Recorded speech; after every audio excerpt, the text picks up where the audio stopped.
Have you ever watched someone lose everything not because life was cruel to them, but because they could not bend? This is that story.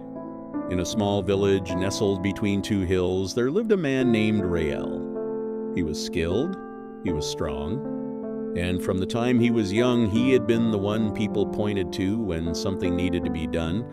Life had rewarded him for being right, so he began to believe that he always was. He did not think of himself as proud, he thought of himself as honest. Proud men boast, he told himself. I simply know what I know. But the village saw something else. When a neighbor suggested a better way to build a wall, Rael nodded and then did it his way.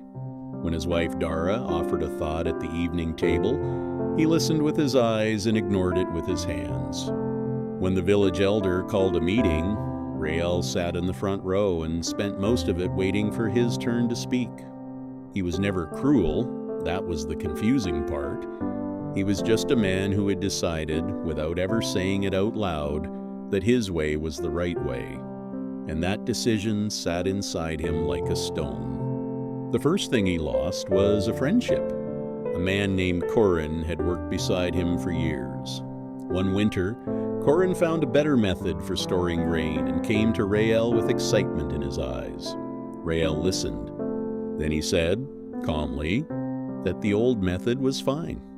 Corin tried the new method alone. His grain lasted through the cold months. Rael's did not. Rael said nothing. He found quiet reasons why Corin had been lucky, not right.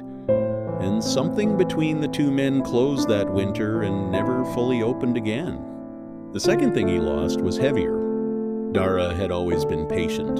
She loved him carefully, working around the sharp edges. For years she brought her thoughts to him gently, then less gently, then rarely, until one evening she said very simply, I do not feel heard in this house. Rael felt something rise in his chest. He said, I listened to you. She said, listening is not the same as receiving. He did not know what to do with that. So he stood up, walked outside, and told himself she would feel differently in the morning. She did not feel differently in the morning. Months passed. Dara grew quieter. Not sad, exactly. Distant. The way a person grows distant when they have decided to stop trying to cross a river that never moves. Then a drought came. A young man named Pell stood before the village and proposed redirecting water from the northern stream. People leaned forward. They were hopeful. Rael stood up after him and said the idea was impractical. The village followed Rael's advice. The rain did not come. The crops failed.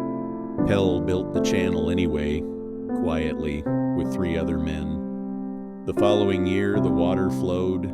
The village did not go hungry. Rael watched from a distance, and something shifted inside him. Not loudly, not dramatically, just a quiet cracking the way ice sounds before it breaks. He sat alone by the fire that night and understood something no one had ever been able to tell him, because understanding it required him to arrive at it alone. He had not been strong. He had been frightened that if someone else was right, he was less. So he had protected himself the only way he knew, by never bending, never receiving, turning every chance to grow into a wall. And the wall had kept everything out, including the people who loved him. He walked to Dara. He sat beside her. He did not explain himself. He simply said, I have not been listening. Not really, and I am sorry. She looked at him carefully. Then, slowly, she told him one small thing she had kept to herself for years. Receiving it cost him everything he had left of his pride. And he received it anyway. That was where it began. Not with a grand speech, not with overnight transformation, just one moment of choosing to be open instead of defended. Now think about your own life. Is there a wall you have been calling strength? Is there someone who has stopped trying to cross a river that does not move? Ego does not announce itself. It disguises itself as confidence, as standards, as simply knowing what you know. But a tree that cannot bend breaks. Let something in today. Start there. If this story found you at the right moment, share it with someone who needs it. Subscribe for more stories that reach the places words rarely go. Thank you for listening.